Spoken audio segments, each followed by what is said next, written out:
A long time ago, within my first video that really popped off, I briefly mentioned a criticism I have of Vinland Saga, and I always planned on making a video detailing my full opinions on it, more thoroughly explaining why I have such a criticism. However, time seems to have gotten away from me, and I never found an appropriate moment to break into the anime talk scene. Until now, that is. Because along the same criticism I have about Vinland, I have an equal amount of praise for Chainsaw Man, which just so happens to be having a movie releasing in America right now, which I won't be talking about because I haven't seen it yet. Hey, future me, how was the movie?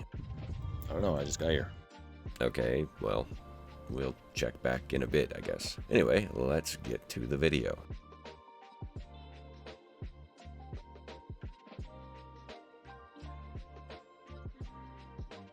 Now, I'm a fan of Vinland Saga. I think it's pretty fun and cool with an interesting world and some pretty solid characters. I also love the concept of you have no enemies as a main moral theme. In fact, I relate to that concept quite a bit and try to live my life by that. I generally try to be uniquely generous and kind to the people in my life, and I do my best to be quick to apologize when I'm wrong. I attempt to make it so that there's basically no reason to not just be my friend and benefit from my potential generosity. And so, if you're beefing with me, then you're probably just a fucking idiot. And why would I beef back with someone who's an idiot, you know? That being said, keep in mind I say this specifically in relation to my real life. Please feel free to beef with me online. I accept all death threats for my opinions in the comments below. Anyway, a character that represents the concept of you have no enemies is something that I find to be absolutely appealing. Thorfinn's journey, overcoming his rage, accepting his grief, and navigating Aslad's manipulations, before having to confront the damage that he's caused in the wake of his path of vengeance, ultimately accepting the guilt and embracing his father's words, "You have no enemies," is exceptionally compelling, leading to the conclusion of Thorfinn becoming the true warrior that he was always meant to be. What an absolutely beautiful character arc that embodies so much of what it is to be human, to let your emotions drive you to horrible places and hurt people you would never think to hurt. And only through intense personal growth can you overcome your past and become the person you were always meant to be. Unfortunately, this character I've described doesn't fucking exist. I think in a similar way to a Mandela effect, the philosophical theme of you have no enemies has developed in the collective minds of Vinland fans and taken on a life of its own, despite the actual in-media theme being told to you and then never truly being built on by any sort of character moment or internal growth. I once claimed that Thorfinn is objectively a terrible character, and since then I've moved away from using the word objectively because it quickly becomes a headache reading a billion comments debating what is an opinion and what is objective. But I'll say this now. Thorfinn is objectively a terrible character, and that might not be the worst insult in the world if you really parse it out. Thorfinn works well as a side character, as a fun gimmick of throwing an overpowered child character at an army of dudes, only to watch him take apart the army with his speed and agility. Conversely, it's also fun watching Aslad exploit Thorfinn's emotional weakness and take him down with ease every time. Now, I would argue that a similar style of character to Thorfinn is Saitama from One Punch Man. He's wildly overpowered, he doesn't really grow or change in any way, and he just shows up to shift the balance of power in favor of the heroes, mostly for fun gimmicky moments where he humbles an overconfident douchebag. Does this make Saitama a bad character? Yeah, I would say that he is, but it absolutely doesn't make One Punch a bad show. There are plenty of carefully crafted side characters to take center stage before the point that Saitama shows up. And along that same line of thought, I would just like to point out that I don't think Vinland Saga is a bad show. Aslad is a great character with a lot of depth, and a lot of the information we learn about Thors is pretty compelling. The one real problem I have with the show is that it insists upon itself, Lois. Vinland insists upon itself that Thorfinn is going to grow and learn and eventually become a true warrior who embodies the idea you have no enemies, when in reality the actual events of the show are completely lacking in character development and the introspection necessary to facilitate that theme. Thorfinn is both written to be incredibly stubborn, and the writing itself is slogged down by being too stubborn for its own good. The bottom line is, Thorfinn is written to be taken far too seriously. There's no room for human emotion or relatability. In total, he has 4 rigid states he exists in without deviation until the moment he transitions to the next, without sparing a crumb of subtlety in between. He moves from child to vengeance to sadness and finally to Gandhi, without a single moment of true introspection along the way. That's Thorfinn, his entire character arc summed up in 4 words. And so, let's begin the analysis of Thorfinn by looking individually at the 4 sections of his story, starting with Thorfinn's journey begins with him being an ordinary child, with very little separating him from every other kid in this village. And there's very little to say about that. However, the more relevant piece of the story we can gather from this section of the show is how this normalcy relates to his father, Thors, who we learn later on is considered a true warrior, the most impressive fighter that these lands have ever seen, and a man who overcame his violent nature, eventually coming to the conclusion that he has no enemies. In almost all facets of his character, he is described to us as a great man, especially so after settling down to raise a family, deserting his former war party of Vikings and exiling himself within a small village. He is compassionate to a fault, shown to us through the purchase of a dying escaped slave, which Thors pays an exorbitant price for, just so that the man could spend his last night in comfort, against the protest of his daughter, who fears for their own safety to survive the winter.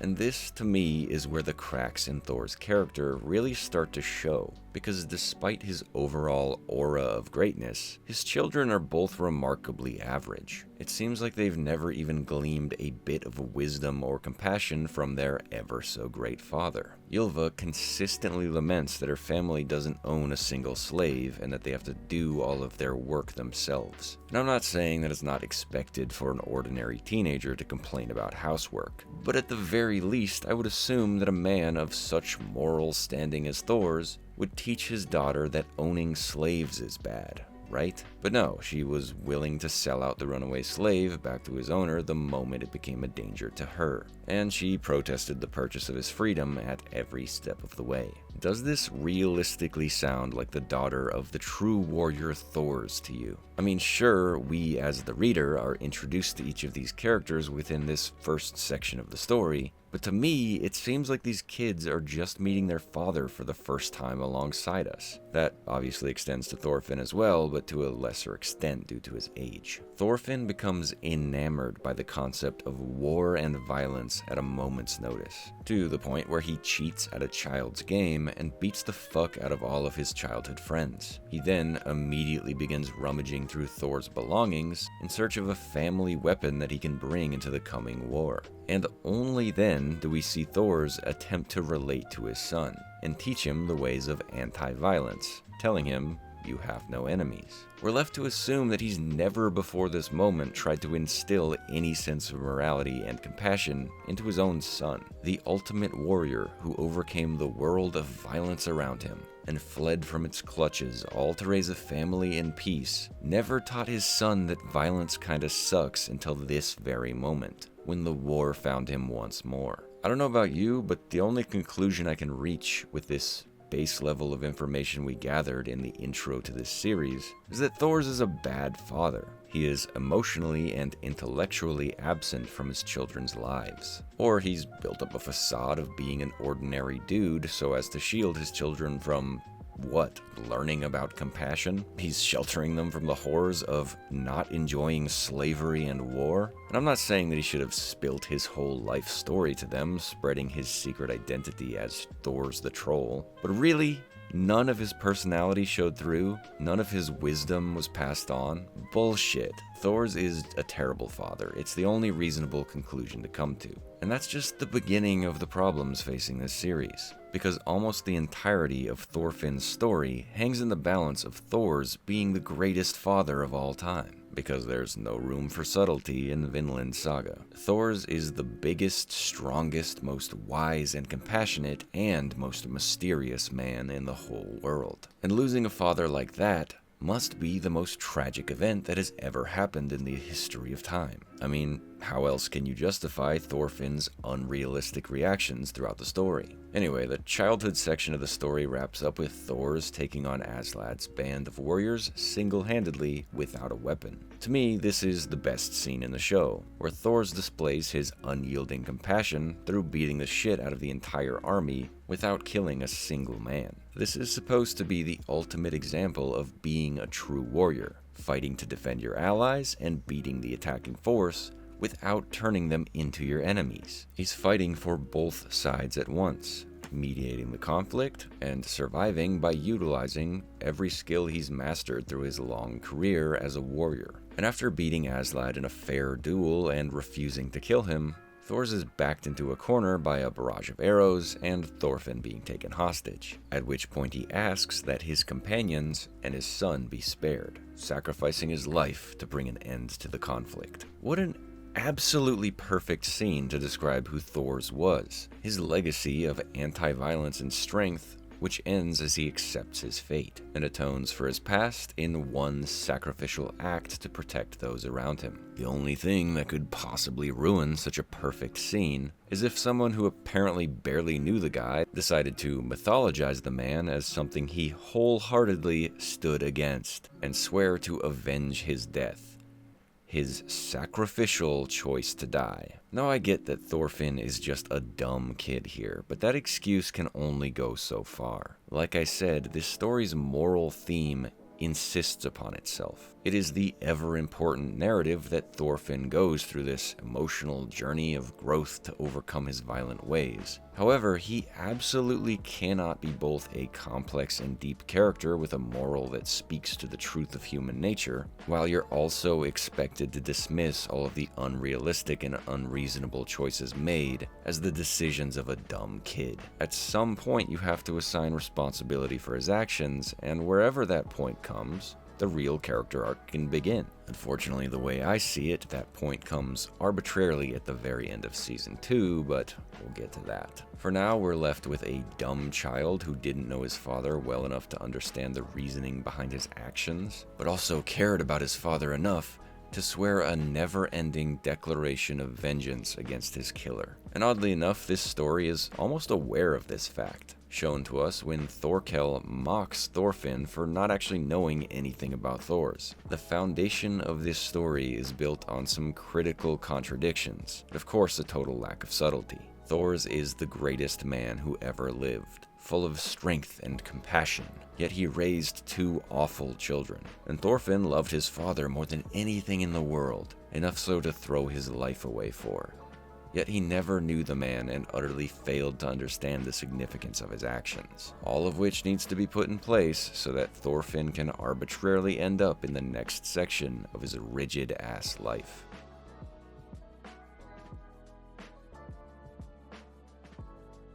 Thorfinn is now the angriest boy in the entire world. Sure, plenty of other boys lose their fathers in this world, but he didn't just lose his father. He lost Thor's, the greatest father in the world. Sure. And so he sets out to kill Aslad, someone who had no beef with Thor's, he was simply being paid to kill him. And he has to beat him in a fair duel, right? To truly avenge his father, he has to beat him in a fair duel. Which is something that Thor's already did? Aslad didn't cheat in their duel, he cheated afterward. So what the fuck is Thorfinn even thinking? What rationale could he possibly have come to in order to make this his ultimate goal? Beats me, I guess he's still just a stupid kid. The truth is that his motivations are purposely nebulous. He's being sidelined because his story is so utterly simplistic. It could have been one episode if he were a side character instead of being the titular character of the series. And so, that's how he ends up being both the most angry and motivated child in existence, while also inexplicably maintaining enough rationale to justify not killing Aslad in his sleep. Yet again another contradiction that leaves Thorfinn in this inhuman and unrelatable position, all to place more importance on his half-assed story arc. Now, despite Thorfinn acting as a side character throughout the vengeance section of the story, there are several moments that pretend to develop his character in a couple of ways, but infuriatingly they lead absolutely nowhere. Thorfinn remains a completely static character from this moment till the very end of Season 1. The first moment of faked development is when he's taken in by a family in enemy territory, who feed, bathe, and care for him, which one would expect would have some kind of an effect on Thorfinn, making him miss his home and remaining family, but no.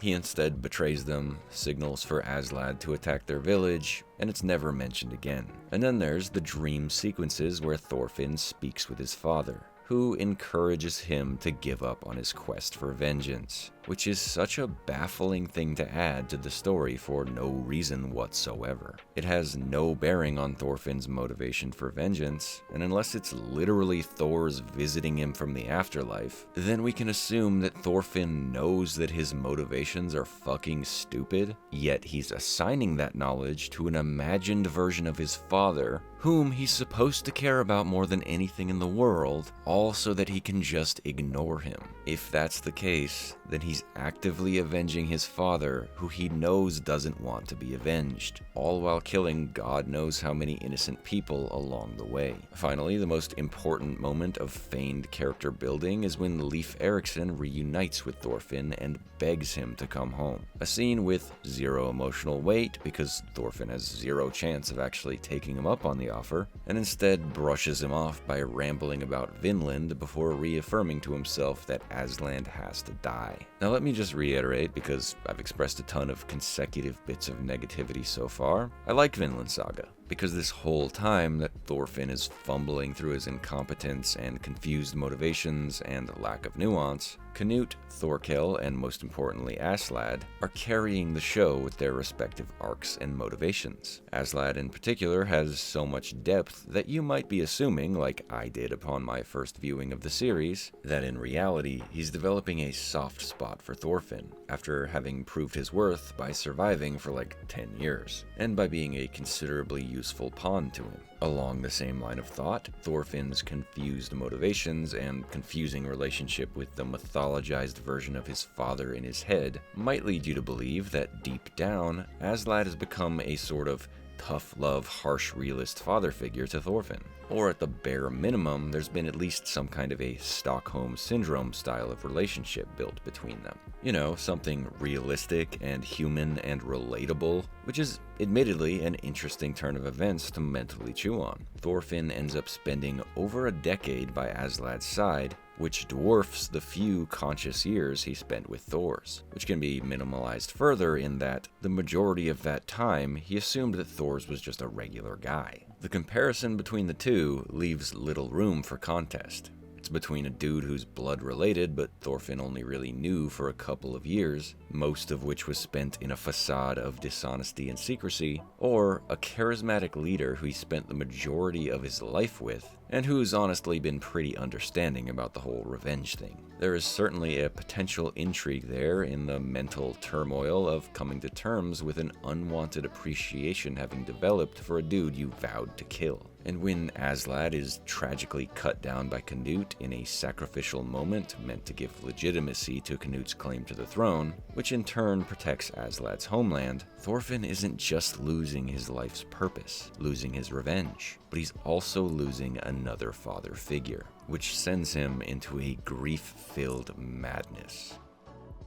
And the only unfortunate part of this scene is that I made up all the parts with actual substance. There never was a bond between Aslad and Thorfinn. Aslad hated Thorfinn for being a Dane and used him for his own gain at every step of the way. And Thorfinn is so one-note that he really only cared about his poorly conceived plot for vengeance. There was such little substance within this scene, and yet so much undeserved and underdeveloped heavy-handed emotion, my brain was attempting to fill in the blanks with whatever it could to make any of it feel meaningful. And I mean that specifically towards Thorfinn. In fact, in hindsight, it feels really lame that the actual meaningful sacrifice that Aslad made for the sake of Canute, who regretfully had to end his life, ends up getting interrupted by lame-ass Thorfinn barging his way in and forcing his bare-bones character development onto the scene, stealing the spotlight from people with legitimate motivations for their actions, and the emotional weight that came with it. The worst part of it all comes when Thorfinn loses his precious family heirloom, the knife that his father gave him while telling him to only use it for his own protection.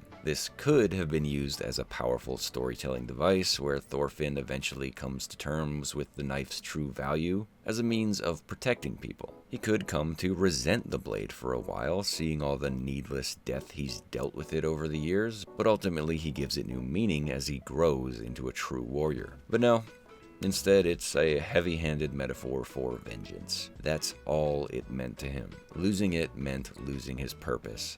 That's it. In the end, it wasn't his precious father's knife, the last thing he had to remember him by, because he never really gave a shit about his father, let's be honest. He was really just mad about nothing because it served the theme to have him be statically angry for an entire season. When you put it all together, Thorfinn wasn't blinded by vengeance and rage. Those pieces of the story are missing from the puzzle. In reality, the true synopsis for Season 1 Thorfinn's character arc is boy too stupid to avoid wasting his life on something stupid.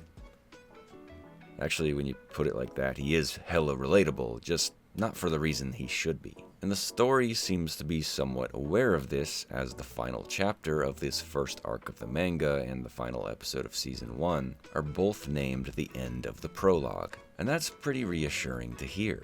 Thorfinn's entire Season 1 arc is really just a setup for the real character development, right? It's not like Aslad's death is going to send Thorfinn into another nuanceless state of singular emotion, right? There's, once again, not much to say about the substance of Thorfinn's depression arc. Subtlety went extinct a long time ago, and now we're left with the saddest character ever written, because his father was the greatest father to ever live, whose death was the greatest tragedy ever told, which left Thorfinn to be the angriest boy who ever lived, making his motivation for vengeance the strongest motivation anyone has ever felt, the loss of which gave him the most powerful form of depression imaginable. I mean, just look at him take these scratches from this dude's sword. It's like he doesn't even care anymore. 今まで生きてきていいこと一つもなかったよ。 Oh, not a single good thing has happened to you in your entire life? What about Canute's soup, you ungrateful whiny bitch? You know, one of the cooler themes expressed within Season 1 was told to us through Aslad when he claimed that every man is a slave to something. This was in reference to his uncle, who was obsessed with money and was therefore a slave to gaining wealth, but also Thorfinn, who was a slave to his quest for vengeance. But this wasn't just limited to the simplistic one-note characters. Aslad himself was a slave to his allegiance to Wales, which we can see when he was basically forced to assassinate the king, as it was the best way he could see to protect his homeland. There were layers to his character with many different motivations and relationships that needed to be maintained, but the moment his precious Wales was in danger, he was willing to throw everything else away to secure his ultimate goal. Every man is a slave to something is a great moral that can be used to analyze just about every character in the show. However, Thorfinn isn't just a slave to something,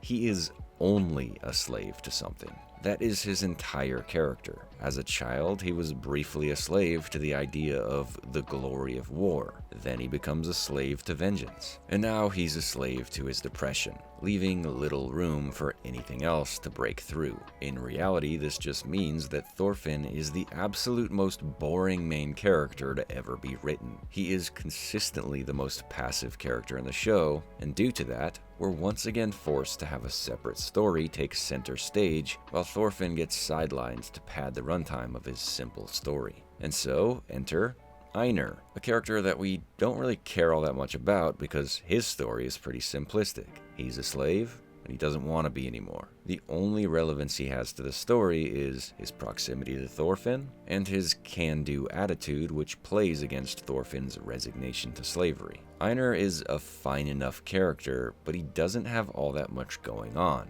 And of course, neither does Thorfinn. So what does Season 2 do to fill time? Well, enter this girl who Einar befriends or falls in love with. A character that doesn't have all that much going on, except that she's the slave owner's mistress and also has an enslaved husband who enters the story later on. Maybe this is harsh, but I think Season 2 actually kinda sucks. Without the over-the-top fight scenes, Thorfinn's sadness arc is supposed to be enough to keep the story interesting, but the problem is that Thorfinn isn't an active character in his own story, and so we're instead forced to watch a string of like 5 different characters who are just related to each other enough to make the characters care about each other, but ultimately my conclusion is that I personally don't give a shit about most of these characters. We're supposed to care about Einar because he's close to Thorfinn, and because he's the much more active character who is slowly but surely bringing Thorfinn out of his depression arc throughout the season. But I already barely care about him.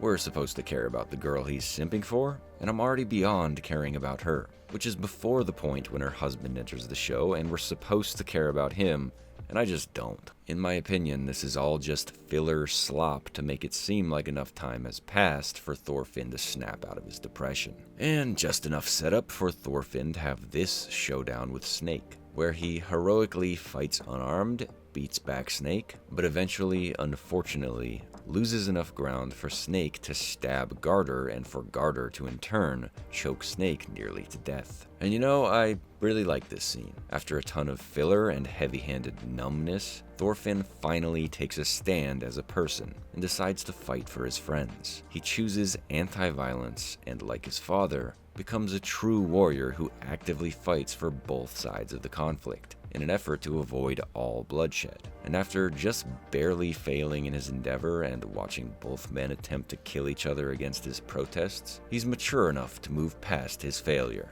and continue down the path of strong anti-violence and a commitment to the trail his father blazed before him, the path of the true warrior. Right?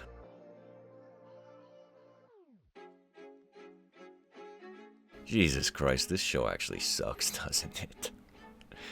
Thorfinn shits all over his father's legacy, truly cementing that he never actually cared for him and absolutely didn't learn a single thing from him, by taking the path of non-violence and not just anti-violence. You see, Thors wasn't actually a wise and strong mediator of conflict who was willing to put himself in danger in an effort to both protect his enemies and his companions. Really, he was just a violent asshole who didn't learn the meaning of "you have no enemies." You see, "you have no enemies" isn't a deep and meaningful metaphor. It's supposed to be taken literally. You actually have no enemies. All you have to do is let them punch you 100 times, and everyone will end up seeing things your way. I wholeheartedly hate this scene. Possibly more than any scene I've ever witnessed. It is without a doubt the most nonsensical thing in the whole show, and that's honestly saying a lot. The show attempts to explain this away by having Thorfinn make small, subtle movements meant to soften the blows. You know, because Thorfinn is just so good at taking hits over the years,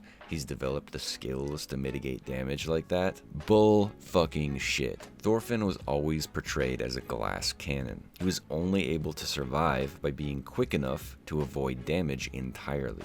Every time Thorfinn was actually hit by an attack, it took him out of the fight. Aslad one-shot Thorfinn every single time, goading him into dropping his agility-based defenses for an all-out attack, which Aslad would then exploit for an Oko. And the single moment where we see Thorfinn attempt to dampen the damage of a blow was Thorkel's kick, which still took him out of the fight. Thorfinn was knocked unconscious, he broke his arm, and the only reason he was still able to fight is because Thorkel was toying with him, giving Aslad the time necessary to fashion him a splint. He was always strong, he was always fast, but he has never been able to take a hit, especially from someone actually attempting to kill him, which this asshole is clearly trying to do. Thorfinn has always been "let me solo her," and out of absolutely nowhere he's suddenly Havel?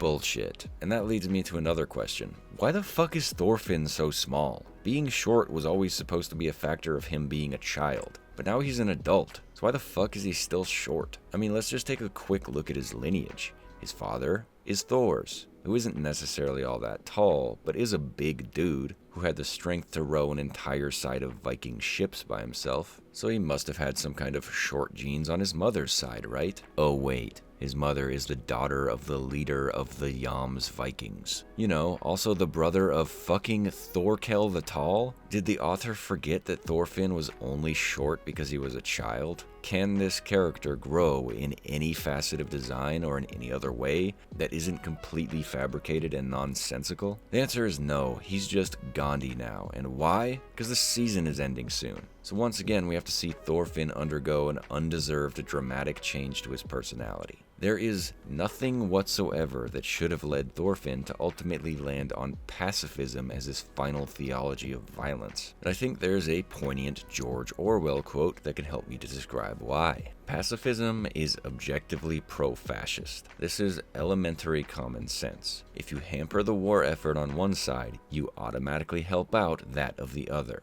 Nor is there any real way of remaining outside such a war as the present one. In practice, he that is not with me is against me. You see, if we were to place a pacifist Thorfinn in the place of any other character in any other conflict within this show, he loses every single time. If he were there instead of Thor's in the scene where Thor's dies, then Thorfinn would die instantly, he would be overwhelmed by the initial attacking force, and the rest of the crew would likely panic, take up arms, and fucking die alongside him. If he were within his duel with Thorkel and he refused to fight, instead attempting to talk his way out, Thorkel would have crushed his skull and then splattered Aslad. And most pressingly, if he were attempting to defend Garder with pacifism and conversation, Snake would have killed him all the same. The lesson he learned from his fight with Snake is diametrically opposed to the events that took place within that scene. He had the right answer, anti-violence through non-lethal violence, but he simply lost despite that. And rather than being an adult and realizing that sometimes it's just the luck of the draw, Thorfinn just arbitrarily decides that the real answer he's been looking for is nuanceless, boring, juvenile pacifism, which is a moral that can only be reinforced through the 100-punch scene, alongside a completely manufactured, superhuman ability to absorb punches.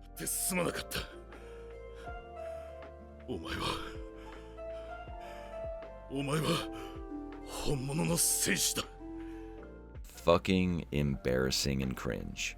I hate this scene. Anyway, now that he's magical Gandhi who can stop all Viking wars by placing his face in front of them, Thorfinn decides to return home, at which point he meets his sister, and once again the show has a moment of self-awareness, where she doesn't recognize him or give a fuck that he's back. The dude's been out of her life for so long that she's a completely different person. The show even went out of its way to show her grieving process. She moved on and doesn't care, and she's the most realistic character in the show for it. In summary, Thorfinn's character is entirely manufactured through nonsense from beginning to end. The total lack of subtlety chokes any potential for him to be developed as anything other than one single emotion or idea at any time. It might as well be tattooed on his forehead. So let me just leave you with two questions for you to ask yourself about Thorfinn. Is there ever a moment where Thorfinn is feeling two things at once? Anything even remotely more complex and intriguing than a single dedicated feeling for him to spend the majority of the season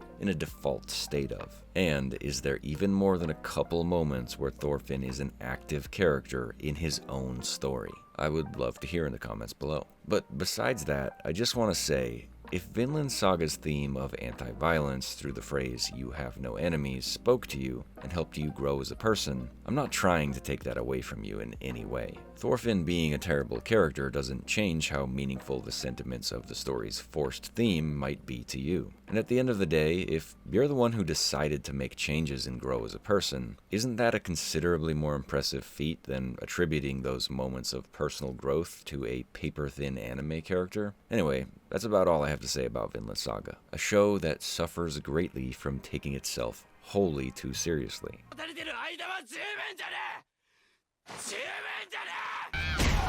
Now let's take a look at something that does the opposite and succeeds in ways that Vinland could only imagine. Chainsaw Man is a stupid anime.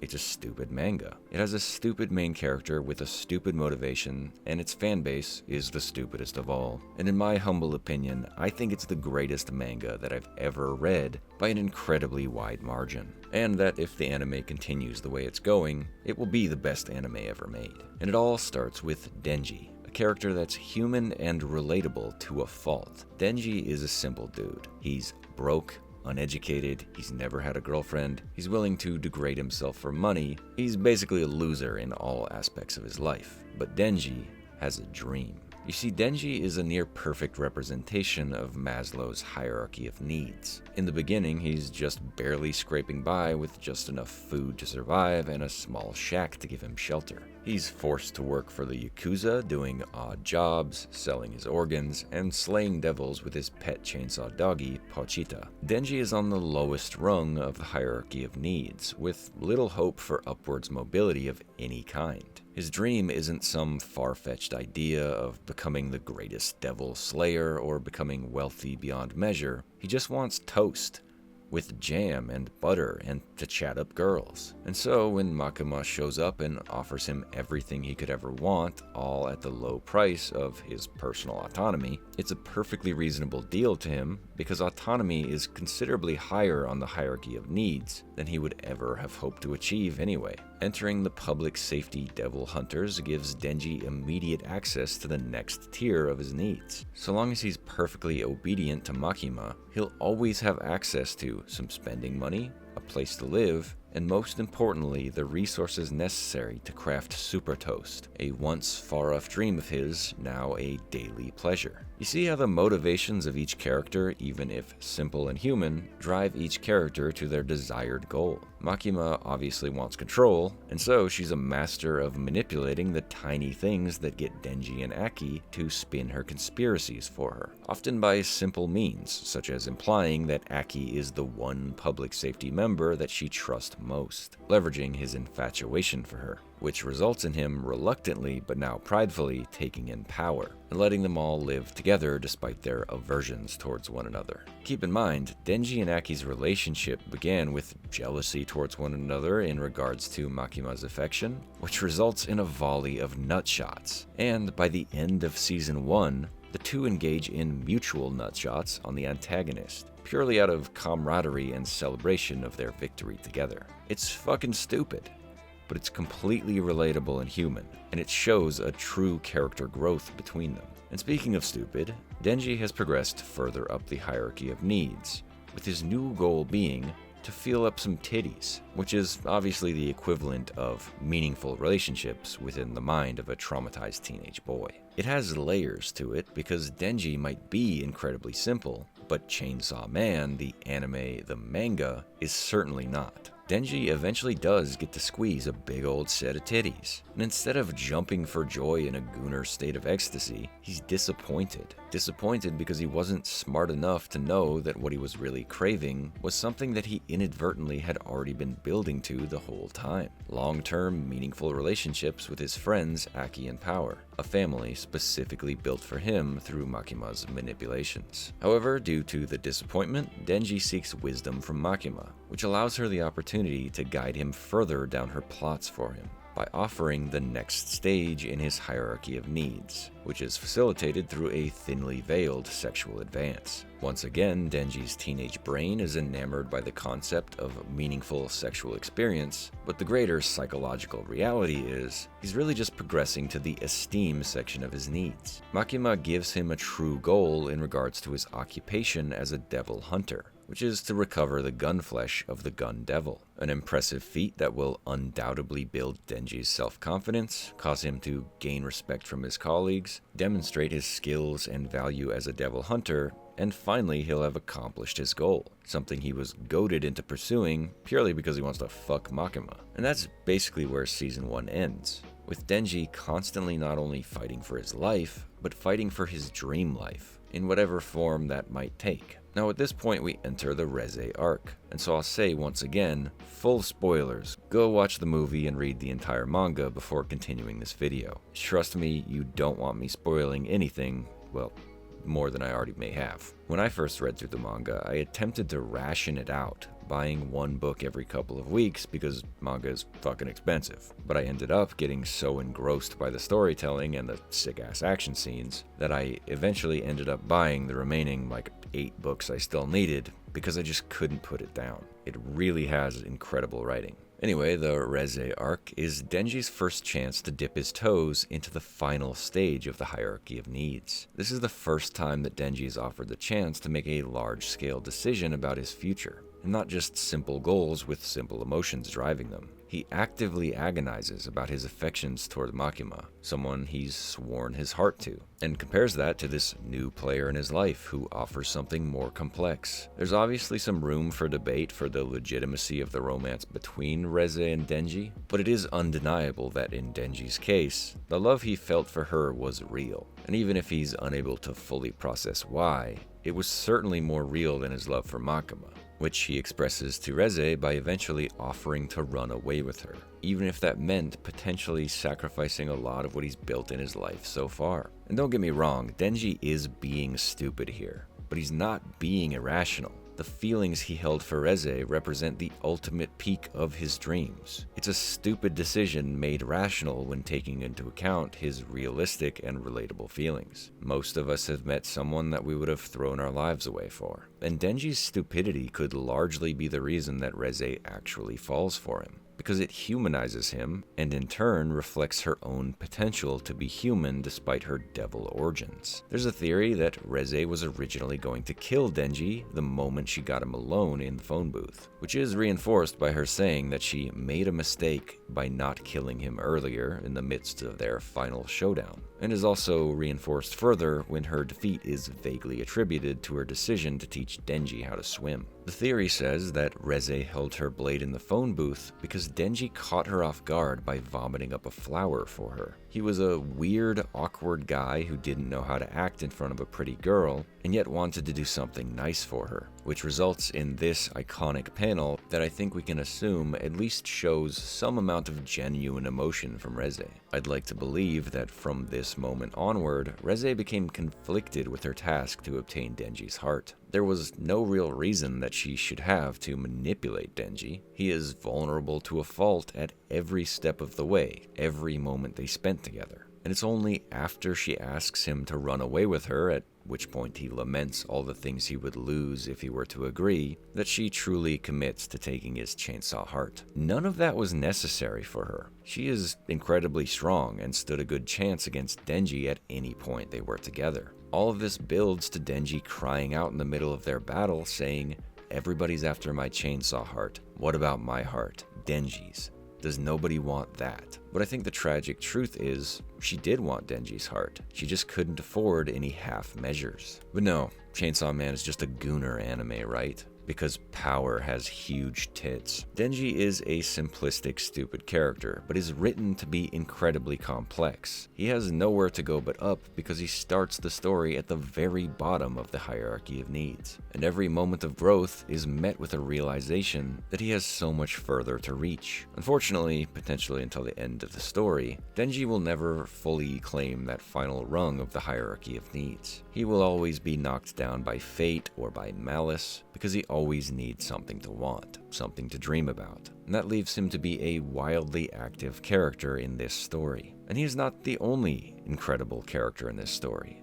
Of course, there's Power, Reze, Himeno, Kobene's car, and most poignantly for the sake of this video, Aki. You see, Aki is a deeply tragic character, and I would argue that when you put everything together, he might very well be the most tragically written character of all time. And oddly enough, he starts with the exact same setup to his story as Thorfinn does. In his childhood, Aki's family is slaughtered by the Gun Devil just after a snowball fight with his younger brother. He's then taken in by a morally questionable character, Makima, who will manipulate him for her own gain. And he becomes consumed by his motivation to kill the gun devil to a point where he's willing to throw his life away in the process. Aki is a boy who lost his family, becomes consumed by vengeance, and then is taken in by a manipulative adult. And so, we can look towards Aki as a comparison to understand exactly why Thorfinn utterly fails as a tragic character. And so to start, as a character, Aki is an uptight dude who has strong feelings for Makima for saving his life, and has an overwhelming hatred of devils and fiends. And so, what becomes the major influencing factors of his life and how he changes as a person? Well, he's partnered with a dude who has no real problems with fiends or devils so long as they're willing to befriend him,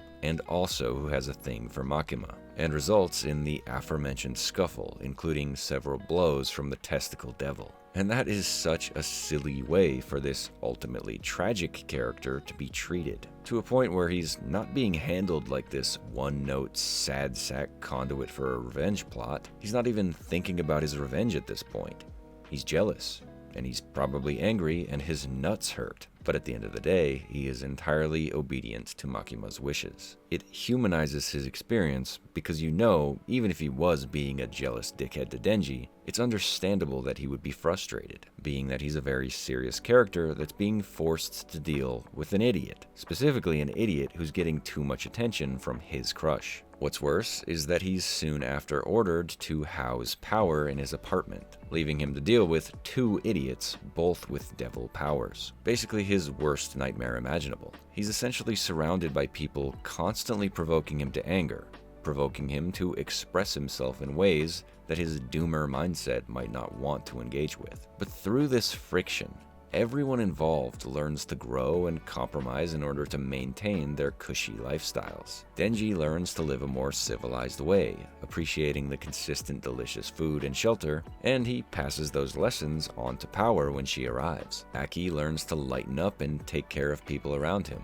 accepting their flaws and eventually coming to appreciate their company. And Power learns to bathe and flush her shit down the toilet, seemingly just for the assured safety of her and her cat. We can see the way that Aki has changed even just within the first season, which is a small portion of Chainsaw Man's first major part, the public safety arc. By the season finale, Aki is fully able to be convinced to kick Katana Man in the fucking balls, for no other reason than to get easy revenge. Not some drawn-out quest that requires endless sacrifices, but a simple, fun exercise in punishment and a requiem for Himeno. Something to do and then move on with, which is diametrically opposed to his entire philosophy thus far in the series. This is Aki healing. This is one of a few moments where Aki is actively smiling and having fun. And I think Denji himself points out why it's such an important moment in an internal dialogue within the Reze arc. Denji is having a day-long movie date with Makima, in which he sees multiple films that fail to draw out any sort of emotion in him. It's only on the last movie that Denji finds himself unexpectedly coming to tears at a scene that he describes as trivial, only to find that Makima herself is crying as well. The point of this section of the story is meant to highlight just how valuable the trivial scenes are for character development. To bring it back to the nutshot game that Denji and Aki play at the end of Season 1, this is an utterly unimportant moment as far as the plot is concerned. It's silly, stupid, and could otherwise be left on the cutting room floor, with plot points progressing as they otherwise would. And this is the Vinland Saga approach. The problem being that the nutshot scene is entirely important for character development, which is the fuel that keeps the story going.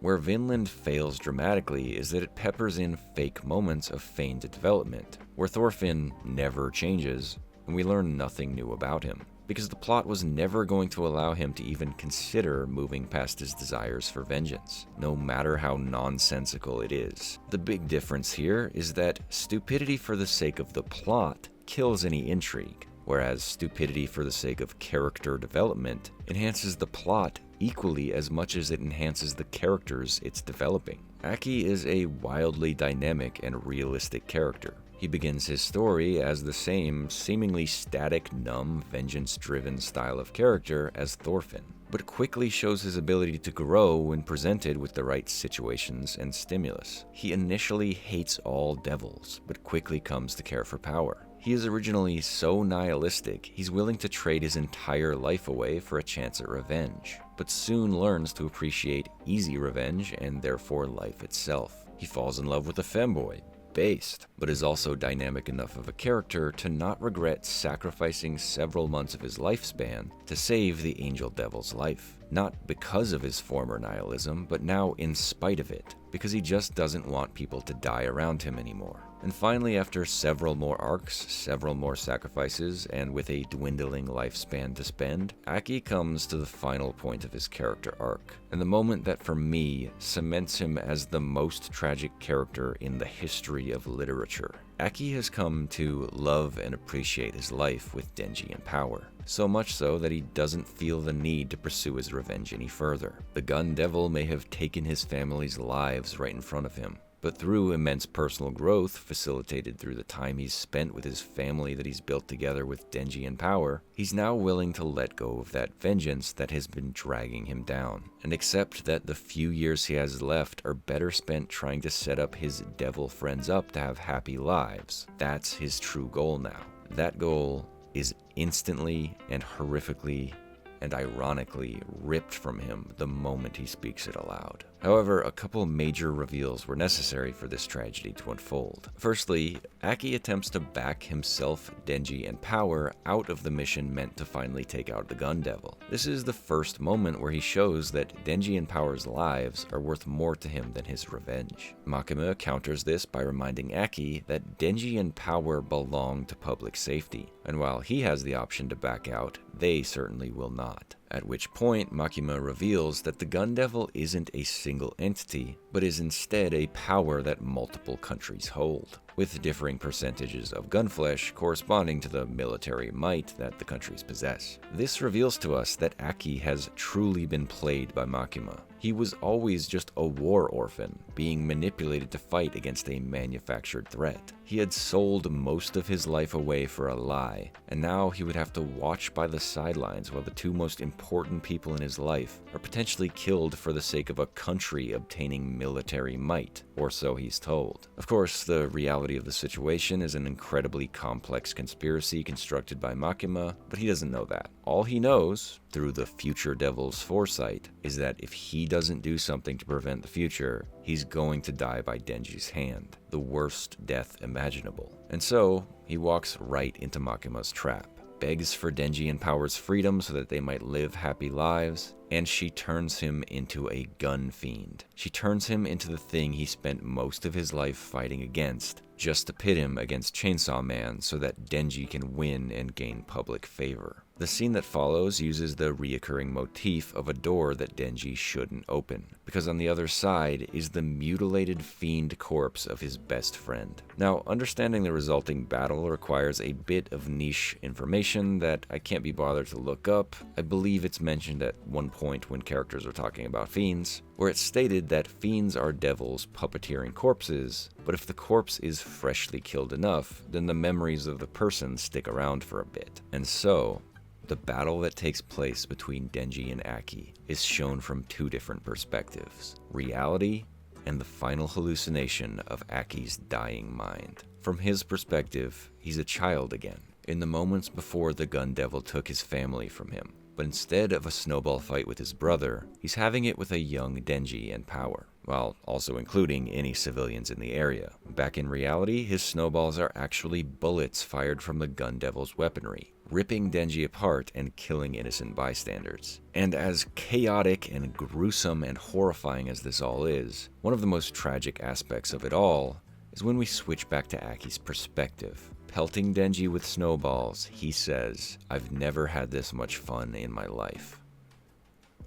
Brutal. And the thing is, I'm not sure if Denji would have been able to defeat the Gun Fiend, either through lack of strength or lack of willpower to cut down his friend. Denji struggles immensely within this fight, and at one point requires an onlooker to feed him blood and pull his ripcord just to stay alive. The only thing that really settles matters is when Aki visualizes Denji's face in the middle of their snowball fight and sees the tears streaming down his face, commenting that he's never seen Denji cry before, at which point he hesitates and Denji is able to land the killing blow. However, Aki never experiences that final attack, because in that moment his mind is seamlessly taken elsewhere, to a place where his brother is waiting for him. It's as though being on the brink of death left Aki halfway between the afterlife and his fight with Denji, and the moment his bonds to the earthly realm are severed, he's allowed to finally reunite with his long-lost family, only at the cost of his newly formed family.